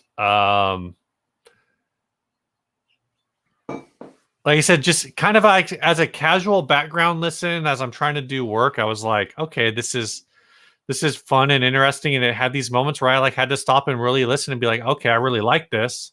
Yeah. It also didn't help that the YouTube file I found for this didn't have any like Album titles. like album titles associated. Yeah, It didn't have song any titles. Yeah. What's the word, the thing that people always want you to put that you never do? Timestamps. There's no timestamps. Yeah. So I never really exactly knew what song I was listening to. But like, yeah, I could definitely agree with you. Like, if you could throw this album on like while you're doing housework or something, or cooking, and it's just there. Put on headphones and you just angrily mow the lawn, you know. I think there's too much subtlety in this album that I don't think I could mow the lawn listening to this. So there were parts of it where I was sitting there listening to it and realizing there was a hard pan like on the stereo. Right. And when you sit there and listen to it, the song happening on the left is a different song happening on the right, and they're mixing together, and they're at different time signatures. So you're getting like this poly thing going on. I was like, is this jazz? How far away is this actually from jazz? Because it kind of like, there's moments where it's like, this might on paper be jazz. So I mean, it's certainly experimental. And one of the other things actually that's noted on Wikipedia talking about the recording is that the vocals were overdubs that were done not through direct monitoring, but through sound leakage. So basically he was on one side of the studio window, and it sounds like the way it was done is the music was playing inside the sound room. And he's on the other side of the window, just kind of hearing what bleeds through. Right. And so that's why the vocals tend to be like in and out of sync, because he's not actually he's not fully referencing the music. Right. But yeah, there's oh yeah, and people in the chat are talking about Zappa. Frank Zappa produced this album. Oh, really? That was a surprise. Yeah, so there's a lot, and this is just because I'm not into it, apparently a lot of people were, a lot of different artists. Well, here's my thought on that. I was sitting there, I had this moment, we're sitting there enjoying it, sincerely enjoying it. And then I had the thought where, my 90s teen mind goes, where it's like, are they faking it? Is this fake weird music? Right. Like, is this all just them like, oh, let's free associate and make a bunch of weird music, and people will think we're so weird and so arty. And then like, oh, everyone who says they like it is just pretending, because then it's like a way of like telegraphing like, oh, I'm into the weird stuff. Oh, are you down with Beefheart? Oh, you're not into Beefheart? Yeah, I am, because I can handle like the really hard stuff. I was having all these thoughts while enjoying it. Right. What does that say about me, But it's like kind of like that judgmental, like find the poser kind of instinct was coming up inside of me. That's kind of an ugly part of my psyche, I guess. No, I can kind of see that. It's kind of interesting. It's like that's almost what you're describing is almost like what so one of the people who I guess puts this as an influence is Matt Groening. And he's basically said the same thing, where he's like, I listened to it and I'm like, this is awful. It's just noise. Like, the actual quote is, I thought it was the worst thing I'd ever heard. I said to myself, they're not even trying. It was just a sloppy cacophony. Then I listened to it a couple more times because I couldn't believe Frank Zappa could do this to me, and because a double album cost a lot of money. About the third time I realized they were doing it on purpose. They meant to sound exactly this way. About the sixth or seventh time it clicked in, and I thought this was the greatest album I'd ever heard. So it's like, once you realize like this was all intentional, that this person is like intentionally trying how to do you make destroy what you think music is supposed to be. Yeah, and also like how do you make those creative decisions? Like just if it is all intentional and it's all planned, like how do you sit there and go like, oh, while this part is happening, I'm going to do this other thing here that is seemingly random, but then combines to cause a response in this certain way. Like, I mean, if it's intentional, like, I mean, this is kind of how I feel about conspiracy theory stuff. Like, at what level do we assume that the government has so much complete control and ability to plan things so that they execute perfectly that conspiracy theory has any merit? You know, Right. like there had to be parts of this that were random or just they experimented and they liked the way it turned out. To say that it's all planned, to be like, to think that someone sat there and devised each part specifically and individually with great care and detail, I think can't be completely true. There has to be truth in the middle between just random experimentation and planning stuff out, and whichever way it was, like, or whatever blend of the two, I think the result is powerful. I think it definitely pushes people into having feelings and having a response to this album that has made it be a cornerstone of reference and culture. So, right. Whatever it is, it worked. This album was added to the National Recording Registry for the year 2010, before Charlie Brown Christmas, which was added in 2000 from the 2011. So Suck it, Charlie Brown. The U.S. government believes that Captain Beefheart and his magic band's Trout Mask Replica was a significant contribution to American culture. This again happened in 2010. So thanks, Obama. Can you imagine Obama like sitting back in the Oval Office, puts his feet up, throws on the cans, is like, what am I going to listen to? I'm going to listen to Beefheart. That's what I'm going to do right now. Yeah. No, I mean, I don't know how I don't know how the Library of Congress, and then I'm sure it's just a bunch of nerds sitting around going like, what did I listen to a lot this year? I'd pay money to watch Donald Trump listen to this. In 2020, March 25th, 2020. So for the 2019 year, Dr. Dre's The Chronic was added to the National Recording Registry, as was Tina Turner's Private Dancer and the Village People's YMCA. Oh, and Cheap Trick at Budokan. So there you go. That's Library of Congress. Thanks, Library of Congress. All right. Should we do the last ad and then call it a show? Yeah, you want to do housekeeping? We don't have any housekeeping, but if you'd like to support the show, head on over to patreon.com/60cyclehumcast. All the money that comes in through Patreon is split between Ryan and I, so we can become super rich, ultra YouTube billionaires. Yeah, we put all that money straight up our nose. We divide that money multiple ways, but most importantly, the majority of that money goes into supporting this content and making it possible, buying the equipment that we need, paying for the services that we need, paying for travel when we need it, buying us food when we podcast in person so that my family can eat and one of the adults in the house isn't cooking and instead can enjoy their evening.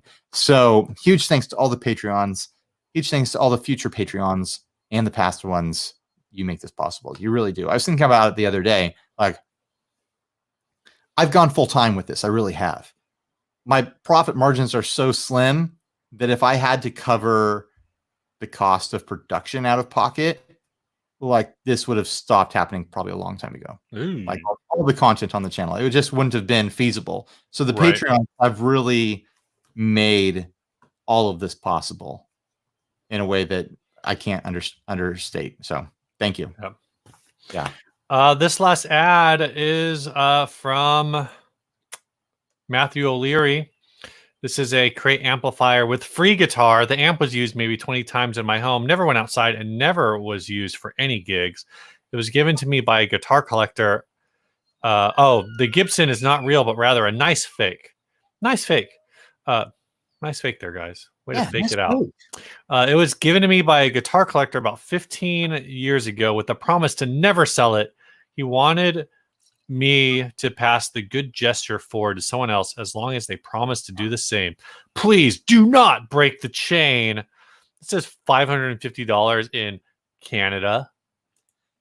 My issue with this, it's easy to look at this and be like, oh, a crappy crate half stack and, you know, a fake Les Paul for $550. Oh, is it worth it? Blah, blah, blah. My issue with this is this guy breaking his promise, like including a guitar with an amp for free.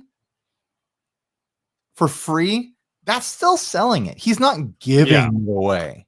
Yeah. Especially, I don't know what the current value of the Canadian dollar is. I like how sarcastic you are. The Canadian dollar. Canadian dollar is worth about 75 cents. So basically, this listing is for a value that I can't do in my head. Like $800. Oh, the other way. The other way? The other way. Yeah, the other way. Like $400. It'd be $420 exactly. Is it really? It'd be $420.69. I just checked. Shut up. But it actually is pretty close. It's like $417 on the conversion I did. Yeah. And so here's my problem with that is like I don't know what there's it says it's sold. Right. Someone took advantage of this. But the only way, somebody got taken advantage of with this. Like the only way this is worth this amount of money is if you are considering the value, your own perceived value of this guitar in the purchase price. If I was buying this, it would be to get that guitar and then flip the amp just to check out the guitar. But I did look up the values of these amps because I was curious. And in clean condition, they're not going for cheap. They're going around this money for the head. Are they? Yeah. Because I just saw one on eBay for under 200. Well, I was looking on Reverb, I guess. And then you throw in a 4x12 cab, and that decreases the value by $100. I mean, 4x12 cabs are impossible to sell these days. No one wants a 4x12, especially like a crate. If someone is committed to hauling around a 4x12, then they better have it loaded with stuff that they actually really like. It better be like a nice Marshall or something like that. That's not some sort of compromise. But yeah, like a big old half stack that's a crate. That's a very hard sell for most people. But like I was saying, I think this guy broke his promise. I don't think this is keeping the promise, including a guitar with a sale and calling it free. No, he needed to just give this guitar away properly. Okay, I think I know what I know what listing that you may have seen. There was a $700 full stack listing. I'm looking at sold listings on Reverb. The highest listed sold listing was $200 for this head. So that's what I'm saying. Like, if you say, okay, $200 for the head, even if you were to say like $200 for the head, and like, would you pay $200 for this cab? I wouldn't. I would not. I would not pay. I wouldn't pay anything for this. Yeah. I guess if it's local pickup and you don't really know what you're looking at, I feel like the whole thing altogether is maybe $300, and that's why I'm saying like you got to be factoring in the value of this guitar to get to that extra $150 or whatever.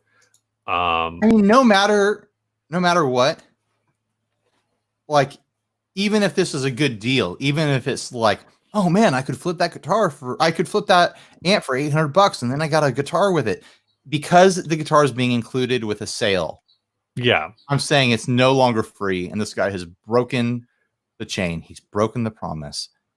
And I don't have any faith in. No, I agree that this is at the least is like a perk. It's like a perk added on. to a sale, it's not. This isn't free. If Right. he would have just listed the amp, and then when the guy came over to buy the amp, and the cat is like, oh yeah, you want you want this guitar too? Like I told the, and it's like, also you got to get someone to promise to do the same, and it's like I have one of those. I have a guitar that he that I probably did would that have had to list this thing for $250 without the guitar in it to get it sold, right? Yeah, that exactly. Like, so and then the it's person like, buying it would still be like, do I really have to take the cab? Can I leave that behind? yeah. I agree with you. This is an add-on, and the fact that it's included in it. I mean, there's no real other way to do this, right? Like, if you're trying to do this as like a giveaway, you kind of have to, kind of put in the listing that like, oh, I'm giving this away, or like, I don't know. Like, I don't know how you do this. The way you give something away is you just give it to someone. Right, but I'm saying like the whole thing where it's like, if you want to give it to someone and then tell them like, oh yeah, I'll give this to you for free if you I got this for free. I'll give it to you for free, but like, hopefully down the road when you don't want anymore, you'll give it to someone for free. Right. Yeah, anyway, this is just you want to tell us about the song and we can get out of here? I think we've done this to death. Yeah, this week's song is for the audio listeners, not for you YouTubers, because we're doing this live. Yeah, this was sent by Patrick Kenny. He says, hey guys, would love to be featured on the show. Appreciate you guys keeping it going during the pandemic. This song was recorded in my basement and sent off to mix because, pandemic. It's vaguely about mermaids. The song is under the band Kipsy, and the song is called Phantom Island. Well, there you go. Enjoy it. Yep. And bye, everyone. Stay grounded. See ya. And for everyone else here, we can hang out and chat for a little bit. You have time, Steve? I believe I do. I'm going to stop recording on my audio recorder. I should do that. How's everyone doing? Should I just drop the link if anyone wants to join? Sure. There you go. Feel free to join, guys. I just dropped the link in the live chat. And we did another show, Steve. Yeah. I'm going to need to start deleting some of these old files. They're going to start taking up. I think I complained about this last time. I deleted all of them that were on the Google Drive last night. Yeah. Well, our Google Drive was like pretty full. Yeah, I deleted a bunch of stuff to open up some space. It's amazing how little space is actually in there. Only 15 gigabytes when you think about how small that actually is these days. Yeah. It's still pretty full. What's taking up all the space? You had a bunch of videos on there from like 2 years ago. Oh yeah. So hope you didn't need those. I threw them away. No, they were all that was all video that you spliced together and published. I think so. Yeah.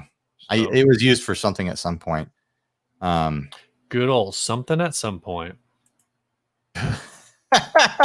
There's that link. Yeah.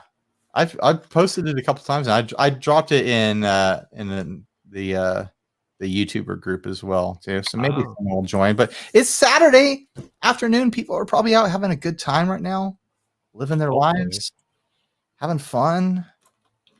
No big deal, I should probably not do this too long today anyway, so I can go enjoy my life.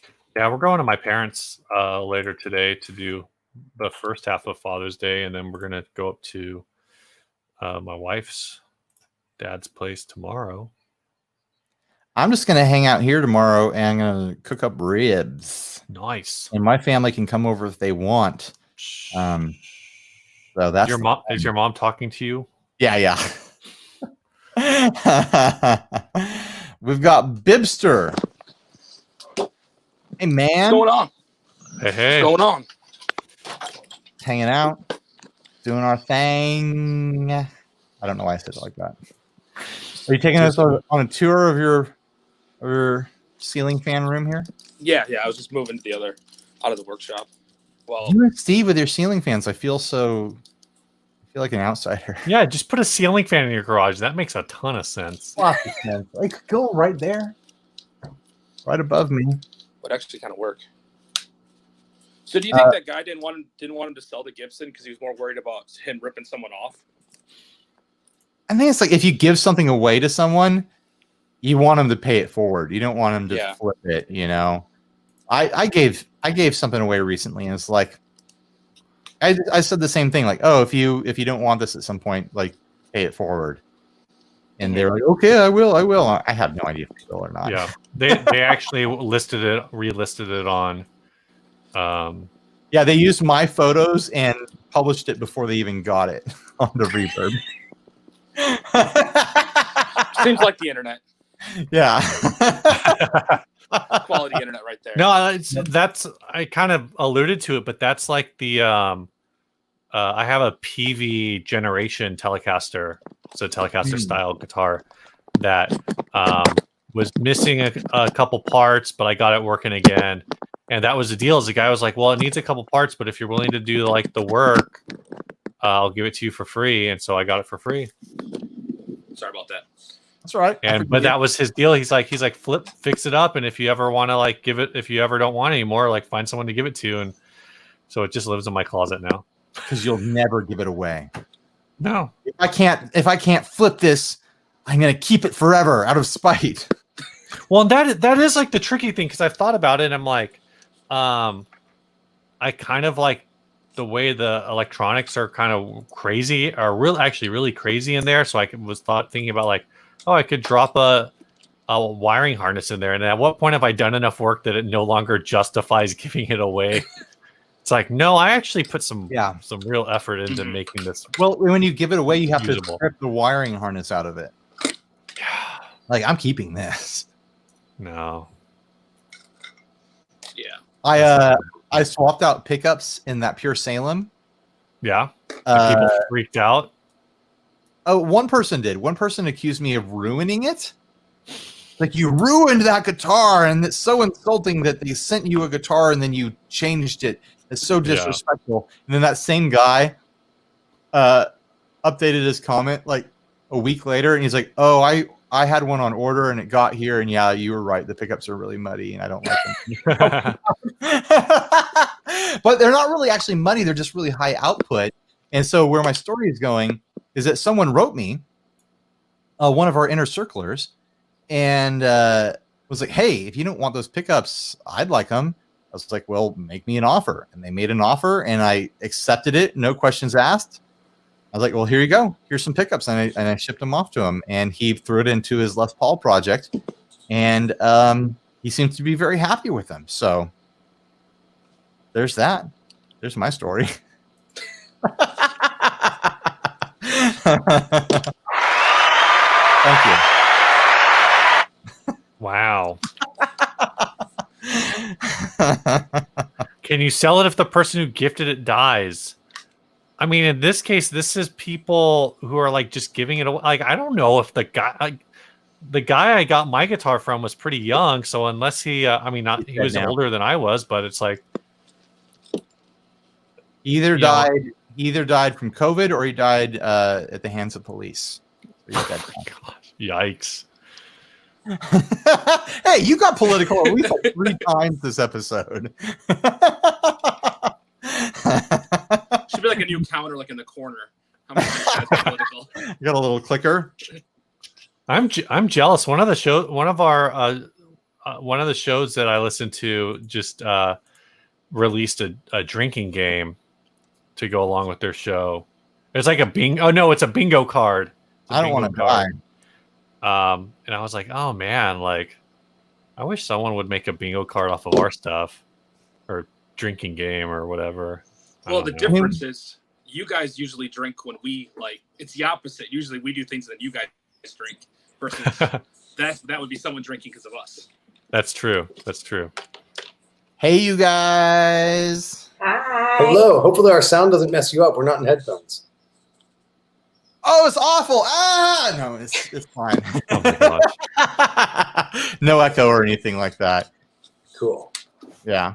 I have it super quiet, so if it looks like I'm listening really intently, it's just because the speaker's down. I don't really care what you're saying. I just Yikes. Ouch. I know. I was thinking my thoughts exactly. Yeah. Gotcha. I acted like I was talking quiet, but I wasn't. I know I acted like I cared, though. I know. We both acting. So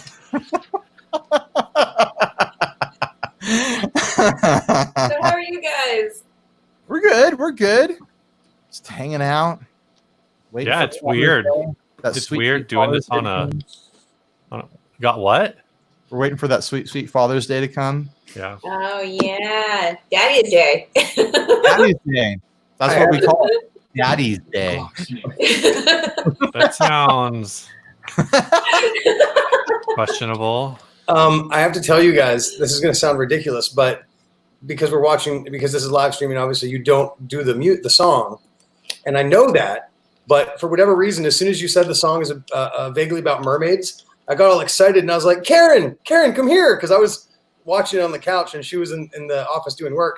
But Karen loves mermaids. Love the mermaid. Oh. And I got so excited for a second. Yeah, Then she ran out to the room, and then I was like, "Oh my god, I'm sorry, you won't get to hear it." So. Yeah, one thing we realized, unfortunately, is for voice audio, the streaming is fine, but as soon as you do something as like harmonically complex as trying to play music, Yeah, freaked out.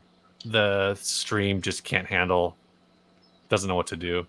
Yeah, it's really good at voices. It's like, oh, people are talking. I know exactly how to handle this. The moment you play music, like it just turns into garble.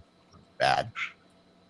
So there's no reason. We think. Have we actually ever tried it? I don't think we ever Oh tried. yeah, like if I play guitar or something like that. Oh yeah, yeah. Through the road, like yeah. it just falls apart. Yeah.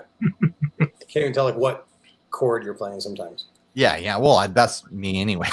I was giving you the benefit of the doubt, but So going back to mermaid talk, you guys know how I've posted in the past that I'm responsible for the illustration of that Bigfoot silhouette that's everywhere. Oh yeah. So my wife, who's also an illustrator, she's like equally responsible for like a mermaid silhouette that's everywhere. Like if you see like a mermaid decal somewhere, there's a really good chance it's hers. And it's it's the same sort of thing. It got lifted, it just got copy pasted, and people use it for everything now. And we see that mermaid all over town. All sorts of stuff. Well, that's pretty cool. Yeah, I just went to a mermaid parade in I guess it's like a famous mermaid parade at Coney Island in New York. And I'm sure there were several of those decals walking around. There was mermaid art everywhere. It was ridiculous. I've never seen anything like this in my life, but it was kind of fun. You went to the mermaid parade? Yeah. Yeah. I mean, you just go and see the sights. Yeah. It's like a big party, festive mermaids.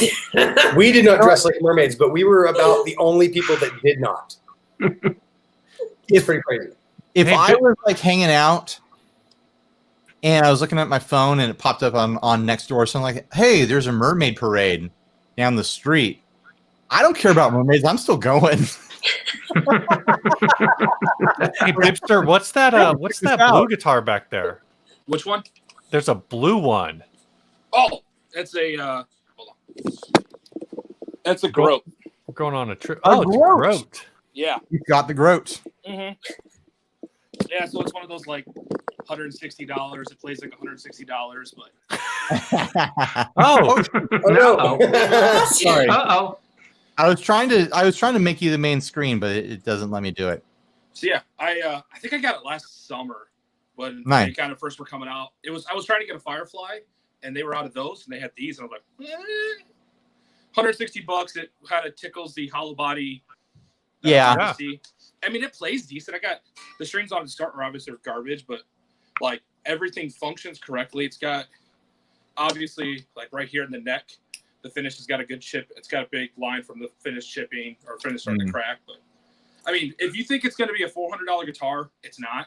No. But for $160, that's usually, and the problem with that is $160 is like in my collection, like, well, I mean, how bad can it be? And then I end up with like a room full of them, and I'm like, oh, Exactly. it's bad. Yeah, I had the groat semi-hollow for a while, and I was just looking at it and like, It plays fine. It sounds Yeah. great. I've already got the Harley Benton. Mhm. I don't need more than one of these things. And I sold the Firefly too. It's Mhm. like I don't need all these semi-hollows around that are affordable. Now that I have the Starcaster, I'm like, I'm not sure I even need the Harley Benton anymore. Yeah. Yeah, that's definitely it. I mean, Yeah. But I mean, for the money, like, man, I wish that stuff existed when I started playing. Yeah. Like, I would have had so many of those sorts of things when I was a teenager. If I could pick up a playable guitar that sounds good for under $200 and they come in all sorts of colors and stuff, like, it's a no-brainer. Mhm. They're fun guitars. It's crazy. Did you ever buy things from the newspaper classified section? I would window shop it and I'd look at it, but I never actually like followed through on them.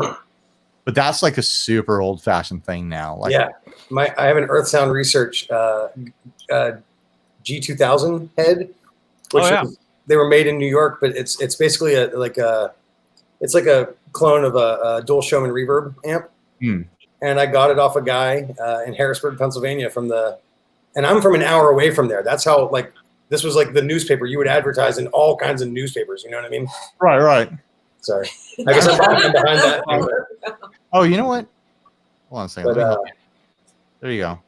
Yeah, that's the only piece of gear that I have from the actual newspaper days. But that's how you had to buy stuff. You didn't even know what it was going to sound like or what it even looked like. Or I mean, can you imagine like people complain about friggin' reverb selling fees 3%?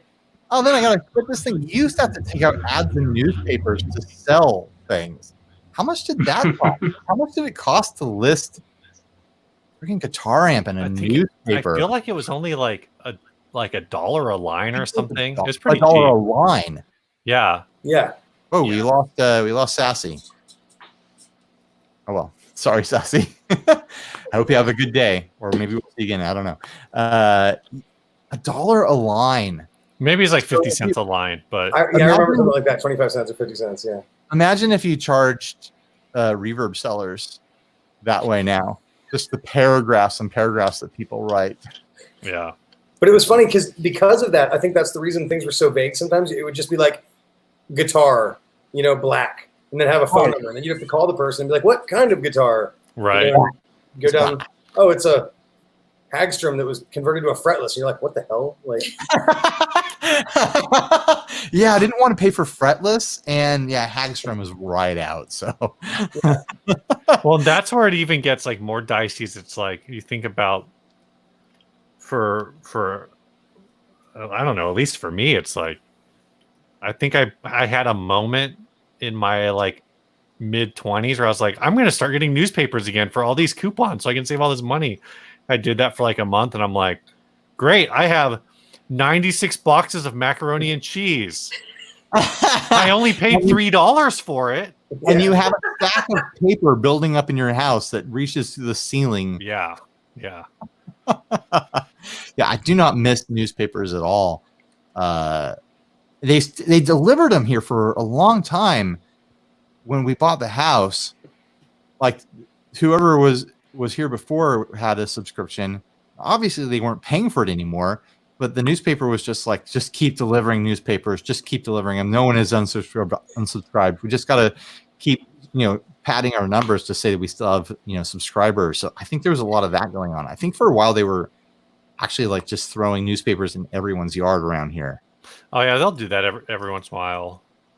Yeah, they threw a bunch of they've been throwing the ads, in the bags, the orange bags, and every time Grant takes them, and then he's now started writing out no thanks. No thanks. they leave these orange plastic bags with this like rolled up weekly ads shit in it, and we've like emailed them and we've called, and they keep leaving them. So I've started writing no thanks with. And some of them are really old, and so they're starting to like. Yeah, the beginning, the N and the O, they're getting all disgusting and rained on and filthy because they've been there for every week. They put one, and I'm up to like I'm on the NOTHA, so I'm getting there. Eventually, they'll understand where I'm getting at. Oh, you're spelling it out with the bags. You're writing Oh it. yeah, I'm writing. Yeah. That's amazing. I love it. No thanks. Please stop leaving these in my damn driveway. Do not want. Jeez. So we get around here because we're essentially in the desert, and there's different like ways you can redo your yard so that you don't have grass to save water. We get these companies that come and throw little plastic bags of rocks in your front yard and your driveway. They're like little plastic bags with a business card in there and a sampling of rocks, so you can do like a rock front yard instead of lawn. And so it's like the little decorative like white rock or some sort of like river pebbles or something like that. But a friend saw this small collection of bagged rocks in my front yard one time. I was like, what the hell is that? What is going on? It kind of doesn't make any sense when you see it. Crazy. But it's been that way my entire life. Is people drive by at 3 a.m. and throw rocks at your house. And do you like mow your yard? Like if you like, do you see them if you're mowing your yard? Would you run over them? And No, they don't throw it in the yard. They throw it in your driveway. oh, okay. Yeah, Yeah, it's just like that could be a very dangerous situation. yeah. I've thrown away so many weird bags of rocks in my life. It's really weird when you actually think about it. Oh, Sassy Cat is back. Hey, Sassy. Hello, I am back. I don't know what happened. All of a sudden it said, you are no longer connected to the internet. Ooh. Yeah. Thanks, Obama. He's shutting you down. Oh, well, I was going to say Al Gore, but okay, sure.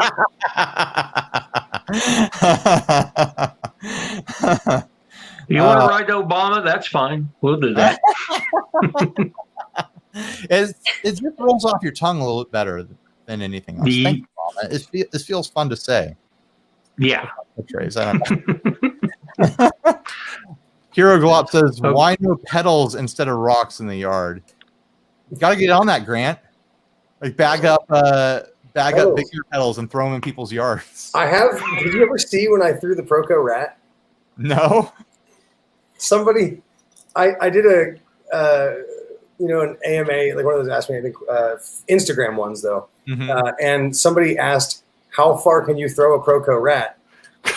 And so we went out.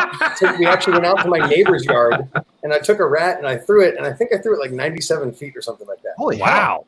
Yeah, it was. Dang. It was ridiculous, and it was totally fine afterwards. Yeah, I bet. Like it was like nothing happened. It was all dirt. It had like mud and shit on it, but it was fine. I got polished it. It landed in the dirt, and that made it shinier somehow. Yeah. Yeah. Vintage dirt tone. Yes, I have a dirt pedal. It was a modern one though. It was not a vintage one. It would be kind of fun, like if you could come up with a circuit that expired, and you could distribute it, and like there was something in the circuit that like after like 10 uses, it would just like self detonate. You're like, oh, if you want another one, you got to buy it. I think that's the foot switch on an Electro-Harmonics pedal. Oh, wow. Big shade. Wow. But no, capacitors only, have like a lifespan of thousands of hours, Thousands of hours? I mean, I did not know that. At least in the caps that I use. But that's one thing, like you always see like people that use true bypass loopers and they leave their pedals on all the time.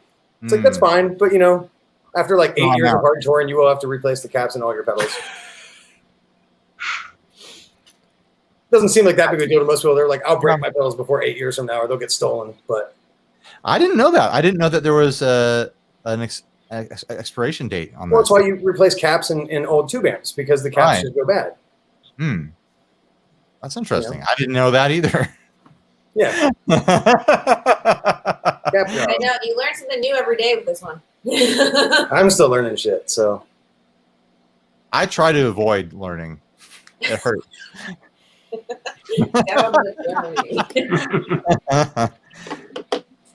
Got SPJ in the chat. Did you SPJ? By the way, did you figure out that little suitcase thing? I haven't yet. I'm scared.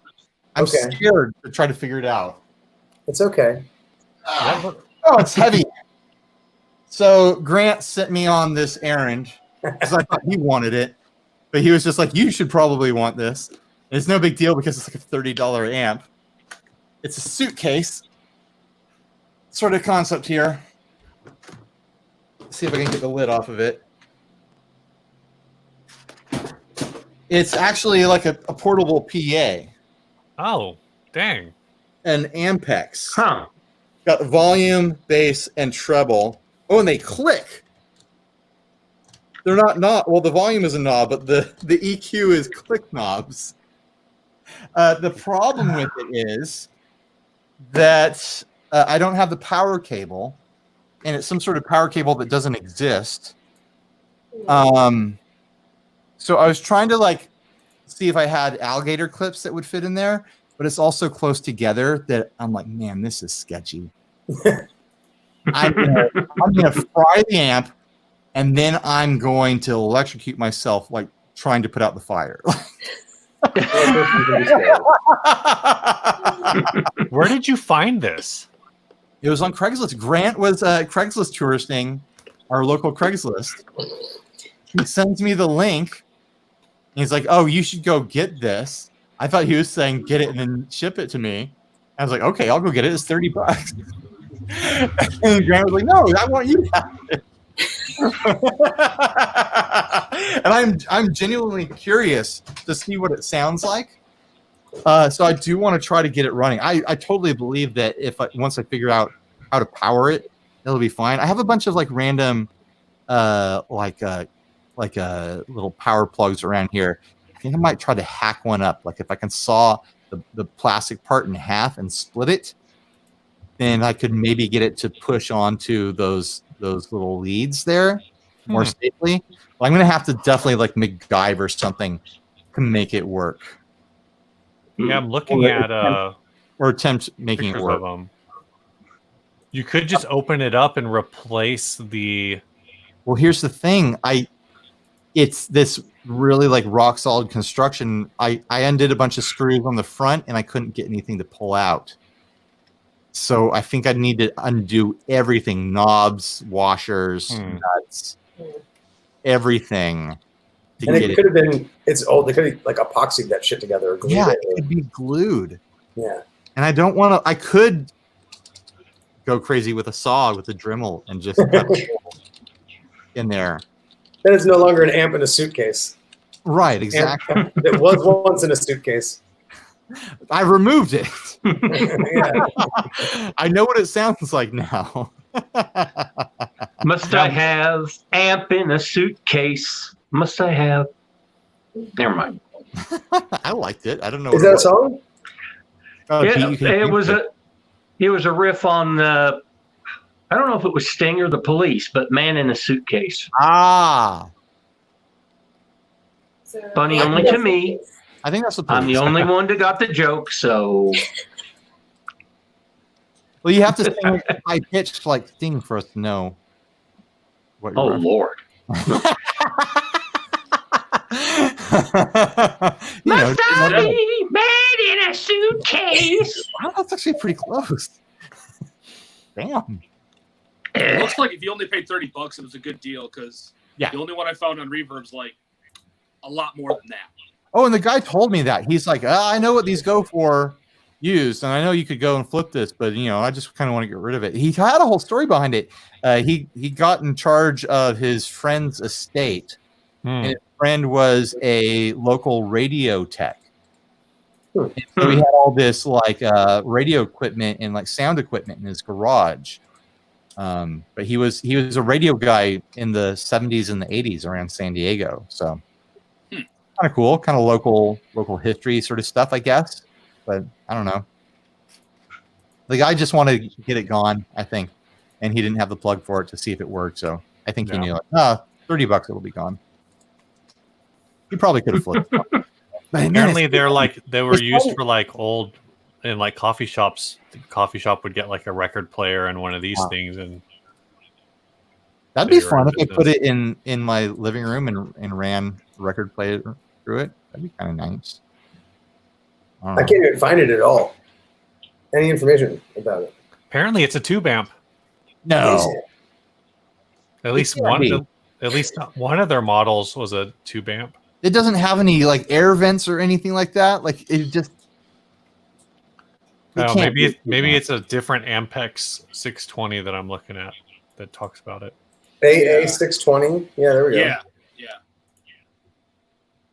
Oh, you know what? There's an Ampex 620 that's different than the Ampex AA620. Oh. So the 620 is a tube amp, but maybe not the AA620. Yeah, This nothing person about has the the power doing- cord. Damn it, whoever they are. I wonder if you can find the power cord. Oh, that'd be impossible. You know, I found a listing for what looked like the right power cord, but it was like $50 or something like that. And it's like, Yeah. I paid 30 for the amp. It was like But if an it's a tube, so you're saying this is or is not tube? Because I didn't see any vents or anything on it. But I no, don't it's got think it no is. vent. It can't be tube. I don't believe it's tube. It It'd be can't. irresponsible for it to be tube. because I was gonna say if it was, then $50 for the cord, then you're $80 in for a weird vintage tube amp. That would be kind of tight. I'm looking at pictures of this one I now, don't even know if it and works. it's not a tube amp. Yeah, it can't be. Has to be solid state. Yeah. And it's that right, time frame with the guy, like 70s, 80s or whatever, Yeah. buying solid state stuff. If he was a radio guy, he's not going to be buying tube stuff. Some radio guy is going to buy a tube amp. I'm trying to figure out when these were actually made. I'm gonna find. I don't know what the stereotype I have about radio guys. I don't know where that comes from. Oh, radio guys? Oh, they're never going to buy a tube amp. I don't know what that means. Why do I have that opinion? Yeah, there's a whole market of like ultra high fidelity radio. There is now, but think about an 80s radio guy or 70s. Right. He's going to be like, oh, solid state's the future. Is the one that you have? Is it just two prong three. power? It's three prong. Three prong power. Yeah. And that's part of what makes it sketchy to me is like, I don't know. If it was two, it'd be easy. Yeah. I think the center is ground. That was my guess too. I mean, I'll take a shot at it, but I need to figure out a safe way to actually get something in there to connect to it that won't be touching the thing next to it. It's a little, Sounds like a good idea. yeah. Oh, Uh-oh. we lost Beebs. I bet he'll be back. Yeah, maybe. It's I'm gonna make slightly- it my life's goal to find that He's cord. gonna Now. find it. All of a sudden, you'll like go and find your mail, and you have this cord. We're You know what? I mentioned it. I totally forgot about it. I ordered you rocket sockets, and then I don't know. You said you never got them, and then I asked if they ever showed up, but I don't know what happened to them. I have to look that up because I was gonna say it was like 3 weeks ago. You made a video and you said something about that. Yeah. You asked me if I ever got them. I thought you asked if you were asking if I bought them. I was like, no, I didn't buy them. Oh no. I was watching the video and I paused it and went and bought some, and I just don't know why you didn't get them. Yeah, I haven't seen them So come in Yeah, why are these power cords all like $30? because you need them. That's the is that you found one, Steve? Because this is like a standard AC power form factor apparently. So if you jump on eBay and look for vintage 3-prong power cord, there's a bunch that look like it'll fit, but they are all like the cheapest one that looks like it's the right type is like $20. Please send me the link. Oh my gosh. I want this thing to work, and if we can just pay $20 to get a plug instead of you paying $0 to electrocute yourself, that sounds like a better idea. I like to do it for free all the time. I mean, this is probably the kind of thing that you go to like a shady, like the good, like the I say shady, but like not Salvation Army, yeah. like a An good off-brand thrift store. like a good thrift store, oh, When we actually find shit. Yeah. like one that's like you go in there and like it's like, like a consignment store. no, not even like a consignment store, like just a place that's like like you said, like it's off-brand. Like the place where I bought that freaking Mesa Boogie cabinet for, was it $50? You remember that? Oh, yeah. And then I sold it for $175. Nice flip. Nice. But I bet you probably find a ton of these. You could probably Yeah. find one of these in like a Salvation Army too. But I'll go start scouting around thrift stores. In the big box of all the leftover cables that are Yeah. a piece. yeah, exactly. I'll go spend dozens of hours of my life searching out a cable Yeah, to save $20. to save $20. It's the principle of the thing. I know it geez. exists out there. So like I found this one, it's $15, but they want it's in New Jersey, so they want freaking $17 to ship it. Why? What? What? Drop it in a freaking. That's ridiculous. Yeah, put it in the bag.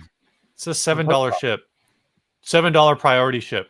Well, the priority is So weird. Yeah. $8.40 now. What's that? Priority is like $8.40 now. Is it really? Yeah, they upped the price. They did it to us, man. Yeah. And they just recently changed the bubble mailers. I don't know if you've had them come to you recently. I don't They're know. not as thick. They're not as No. the bubbles. They're not as Little bubbles? Are we talking about little bubbles here?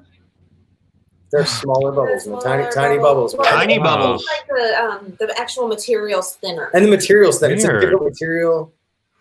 Well, I'll just have to.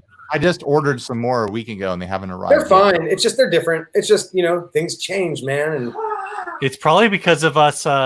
There's too many of people on Reverb who are using 5 of them at a time. for packaging materials, yeah. Have you ever seen the Paul Pennington packing method? It's you have your pedal, you put it into the bag, and then you like wrap the bag on itself and roll that over, and then you put that into another bag and wrap that around and roll it over, and then you put it into your main shipping bag. Then you take 2 more bags and roll those up and stuff it in there, so it's like a completely like there's no movement. So your little ball with the pedal inside of it doesn't move at all. Hey, Al. Kitty. Bert, this is Al. Oh, look at that. Bert, look up here. Pay attention. Okay. Yeah, he's I do 2 bags usually. I do the interior bag that the box is in, and then I put it in the shipping bag. I don't do that 5 bag treatment. That's kind of bonkers. It's too much. You could just put it in a box and then put that in the bag. That's my favorite. If I have Yeah. if I have a box, I put it in a box. But I still Or you could use those- I use the flat rate mailer around the box. Yeah. And then I just Yeah. fold the mailer in half because you don't have to pack it to fold space. Right. No, I used to take the mailer and I would wrap it tight around the box that was in there, and the post office kept yelling at me for it. They were like, "Don't do this." Yeah, Don't you do just that. have to make sure that As long as your label isn't on the like where they scan it, that it's not on the Oh. corner. Or a crease or a bend So like what we do is we'll put like padding like below above and below the box. and so it kind of Mm. sandwiches it in and makes it a larger space. Just enough for the label, but after that, then we fold it. Like Yeah. Yeah. I'll send you a Something picture I've after done this. is I'll have like scrap cardboard around if I've got something in there that I think is especially delicate, and I'll make a piece of cardboard that fits like it sleeves inside of the bag and adds like an extra layer of protection around the thing. So it's not like a box, but it's like an internal shell Yeah. inside the bag. Ryan, you're missing an opportunity here to repurpose those little bags of rocks in your driveway. Perfect.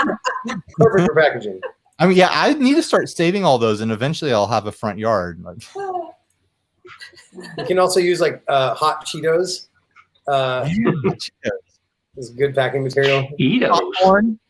popcorn. Yeah. Popcorn. I do Beanie like Babies? Popcorn. Beanie Babies. You almost said poop corn. I almost said popcorn. Yeah, I did. But popcorn, not poop corn. Yeah, poop corn's a different thing. Yeah, that's Yeah. not. They're both things. You They're can both use poop corn too, just only for your enemies.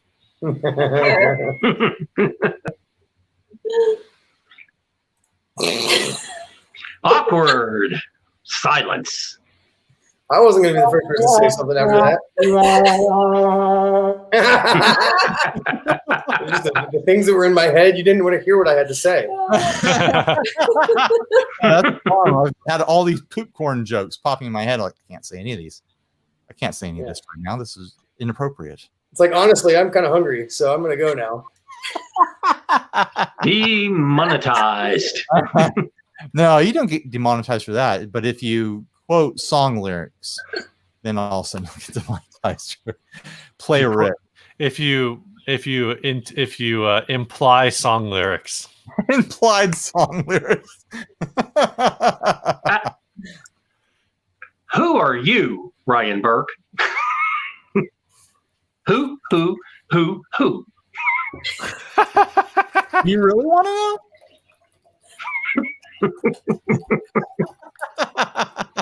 I gotta know. Really Also, gotta know. Where are you going after this? I need a ride. Would you happen to be going in the direction that I am also going? How long are we? Oh. I thought you were making a bad, like you're going to the bathroom joke. I didn't understand. It's song lyric. Well, I got yours though. I'm I gonna go check yours, one. I didn't catch Steve's. It took me a second until he said the same direction that I'm going, or whatever he said. Then I got it. Right. It took me a second. I'm not as quick, man. Come on. All right, guys, I gotta run, but it was good to see you. Nice meeting you. Nice to meet you too. Bye, Ryan. I don't know where Ryan, you're. did you say bye to Steve? Bye, Steve. Bye, Karen. Ryan's not here. Well, I was saying bye because he's not there. I You know what I understand. mean? Because I said bye to everybody. Says The Kat, community- to the community. Bye to you. You- I'm leaving. I'm just pretending to be offended. So offended. You didn't say goodbye to me. Steve, What? I just got more jacks in. Actually, they're downstairs because I'm being really weird and paranoid still about bringing stuff in our house. And so there's still a Right. process of which things wait outside in the trunk and then they'll get disinfected and get brought in and stay on the table in the basement and then they'll come upstairs. But I just got more gold jacks Ooh. for a very special all gold pedal. Yes. So, All gold pedal. Yeah. Not the one you're thinking of, but an all gold Steve pedal. A super rich Steve pedal. Nice. Yeah. Yeah. Yeah. That's a gold brick with a little path through it. Yeah. The entire pedal is conductive. How radical would that be to actually not a pedal that's gold plated, but to It's take just an a brick. actual gold brick and hollow out the insides and drill it out, like CNC it, so that you could put a circuit inside this gold brick. It would weigh like 14 pounds. Probably more. Put Yeah. a plate, little guy, but oh man, And that's this super called rich Steve shit. called a bullion. Yeah, It's and then a good I'll keep all the idea. gold that was left over that you CNC'd out. Yeah. You get someone to provide the gold, and then you'll keep everything you haul it out. There's Yeah. the grift right there. You know that I guess like crown makers or like people would, I guess there's like famous stories of in the day of like kings having crowns made, they would give a certain amount of gold to a crown maker and they would make this, make them a crown. And then this is, like water displacement. Yeah. I guess the first time I ever heard of like what this was, the story that was attached to it was that this crown maker tried to cheat and put like other metals in it that weren't gold and then kept the gold. And then they put it in, like it can weigh one thing, but it's not going to have the same volume. And so, right. Like, you know what I'm saying? Right. Yeah. Oh, yeah. Because he didn't use he didn't use the same metal and one metal weighs more than another metal while having the same volume, but not, or you know what I'm saying? Whatever. Sure. I get what you're saying. And, Yeah. And so that's how they discovered he was alloying the gold and not making it with solid gold. Right. Archimedes. Is that what the story is? Yeah. Archimedes. I don't remember, because, this is 25 years ago and that's hard as hell, but your memory is remarkable apparently. This crown making happened more recently than I thought. 25 years ago. Incredible. Have you ever seen how silverware is made? Like if you've got like a silver knife, you look at it and you're like, oh, this is a silver knife it's got the thick handle on it. Those handles actually like they're clay inside. It's not metal all the way through. Oh yeah. They plate like this piece of clay to make the actual handle on them because it would just be too much metal to make a solid silver knife or whatever. Is that like modern silverware you're saying, or you're talking about old silverware? What was the question? Are you saying like, is that like modern silverware that's not made of silver, or you're saying like flatware, or you're talking like silverware? I'm talking about silverware, but it could be modern flatware as well. I'm sure most cheap stuff is just made out of, some sort of aluminum alloy and it is solid because they're not going to go to the extra effort. But yeah, like silverware, like the thick handle is solid metal. Yeah, like a filler in there. My dad isn't silver a soft metal anyway? Yeah. I mean, actually, my dad has a jewelry store in Pennsylvania, and I used to work for him years and years and years ago. And people would always bring in their silverware and try to sell it. But the thing is that nobody wants to buy silverware nowadays. Nobody cares about silverware nowadays. Yeah, no kidding. Everybody has 6 sets of it because they've inherited it from every relative that's passed away, and so nobody cares. And so it's really just worth scrap. And so people really get emotional about it. And so like you kind of wait till they leave, but you'll buy it for scrap, and then you have to the blades aren't silver. You know what I mean? The blade usually would be the handle that was silver, but you have to just break the handle off of the blade. And like you said, they're usually hollow, so it's not that difficult. But that's the only part. The handle's the only part that's worth anything. And then you throw the blade away. And if people knew that you're going to do that, sometimes they might not really like that. Right. Because the blade would be too soft if it was silver. Like you wouldn't be able to cut with it. But yeah, they're just not saleable nowadays in 20. And this was years ago when I worked there. Nobody cared even back then. So now 2020, who cares? Yeah. It's so like my mom is still hung up about the silver that she has that was some family members, and she cared about what happened to my grandma's silverware, and she's like, oh, someday this is going to be yours. I'm like, okay. Where am I going to store this? And you're so freaked out to use it, like you don't even use it at Thanksgiving once a year. It takes all this time to polish it and stuff. You have to clean it. And it's worthless now. It's just worth scrap, like you're saying. They're always in massive boxes, big wooden cases. Wooden boxes. Yeah, I mean, Mom, heavy wooden boxes. Can I turn that into a pedal board case? I mean, come on, that's valuable. Sell the silver inside. Right. Buy a couple pedals. Keep the case because nobody cares about the case because they're just going to scrap the silver anyway. That might actually be like go to one of these jewelry shops that's buying scrap silverware and be like, hey, I want to buy all the cases. not a bad grift there. They're just throwing them in the garbage. So yeah, tell them like, hey, I'll give you $5 a case and start converting them into pedal boards. Oh my gosh. Wine boxes. Not necessarily for pedal boards, but for cute little gardens and things. Little outdoor water or plant boxes and such. If you go to the wine store, whatever you call it, every state has a different, like the state store or whatever. I used to go in Brooklyn and just ask for wine boxes, and because they save them as they accumulate, they'll just stack up at the door, and people will come and ask for them. Everybody in Brooklyn, hipsters making gardens on their roof and shit. So, but that's another thing. Just so you know, those are boxes you can get for free at wine stores. If you've never asked for them, they are available. So no, when I worked at Costco, we would unpack all the wine boxes, and I would take them home and store stuff in them. They're like record crates, you can store stuff in them. I'd bust them up and burn them in bonfires and whatnot. Like there's all these wine boxes all over the place. Man, yeah. Now I feel like I need to stop in a Kagan bottle or whatever, Kagan barrel, and get some more planters for like succulents. Start a rooftop garden. I don't think I'm Do you allowed guys have flat roofs? I don't know. Are they angled where you are, or are they flat? Some people have flat, but it's not terribly common here. Most houses, most residential structures have, like a Yeah. Okay. triangle thing. But there are a couple of flat top roofs around here. But it's you'd think it'd be more common in San Diego, where it's like you want to go hang out in the sun all the time. Like I don't know why it's not. Well, I've always heard about like homeless people in California like sleeping on rooftops and stuff. So I assume there must be flat roofs. Like Maybe other places. Not San Diego's pretty. I guess California's a large place, huh? Yeah. It's pretty big. It's like Kind of big. Kind of big. I think it's like 75 miles long.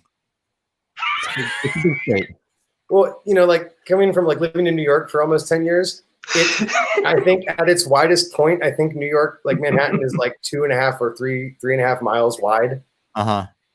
At its widest point, and we probably have, as many people as all of Wyoming and Easily. Yeah, easily. Montana combined, probably. Yeah. Wyoming It's is just little itty bitty little strip of land, Yeah. There's like less than 1 million people in Wyoming and like 17 million in the greater New York City area. Yeah. Yeah, there you go. So I I saw probably some put 7 or 8 states in there. I saw some map recently that like it showed like Los Angeles County on the map, like in red, and then it blocked all these other states out in another color. And it's like these two colors have the same population. Yeah. Like there's LA County, and then there's like LA County. 15 states together equal LA County. Did you see this on your mom's Facebook page? No, I'm not on my mom's Facebook page. And you guys don't really people aren't stacked on top of each other as much in LA because you have earthquakes, so buildings don't go very high. No. They dig deep down into the ground, close to the Earth's core, where there's still heat. No, but in New York City, buildings they're tall, Yeah, the architectural layout of the West Coast was basically done to be the opposite of New York. So everything's like as flat, like single story or like 2-story buildings. Mm-hmm. Everything is spread out. There's a lot of like parks and things, and there's you unless you're in like the actual downtown area of a city, like you don't really see anything, any like high rises, and downtown areas tend to be pretty like most of the population is suburban on the West Coast. Yeah, most of Southern California was developed in the late 60s through early 80s when it was this huge like suburban rush. Like everyone wanted to live in a house in the suburbs, and so that's when everything was built. The shitty thing is that's also why we don't have trees on the West Coast. We also don't have water, so right. But there's like native trees. Like go to like Ramona. There's freaking like trees everywhere. Well, except they turned it all. Wait, what happened to the trees? So like a lot of like the native tree population, because we have like native oak trees in California, they like chopped them all down and they replaced them with like palm trees because the whole thing is like, oh, California, we're all about sunshine, so we don't want any trees blocking our view of the sunshine. And now instead, like those wild oak trees you're talking about, they're kind of wily to have on a property. They're like they grow low to the ground. They're really wide and spread out. Unless you've got like a 1/4 acre you're on, you don't have a lot of room for one of those big oak trees. But it's like it's not even like necessarily in the individual houses. It's like they don't. Welcome to City Cycle Hum Tree Talk. They just don't like exist anywhere. Sure. Well, they're out in the countryside and whatnot. Yeah. I'll be damned. I thought you had one big tree. You said, Steve. I had one big tree. It's gone. Oh, now. really? He split it into 4 smaller ones. I remember. No. We had a tree. We used to have a tree on that side of the building that they tore out because it was uprooting the sidewalk. Mm. And now the south side of my building gets 10 degrees hotter in the summer than it used to. It used to stay really nice. Now it's all I think hot. that's what I remember. I think I remember that for some reason. I don't know why. Oh. Don't remember shit else in this brain, but I remember that you had a big tree. Yeah. That's the main thing about Steve that everyone knows. Big tree. Huge tree. Got a Mhm. tree. Yeah. Yeah. Makes sense. All right. I feel like I'm ready to wrap this up and go enjoy my Saturday. How do you guys feel about that? Yeah, I think so. I don't really enjoy anything anymore, but Yikes. Wow, We'll get there it someday. got dark all of a sudden. All right, guys. It's been fun. Until next week. As always, Stay see grounded. y'all. Bye. Bye. Oh.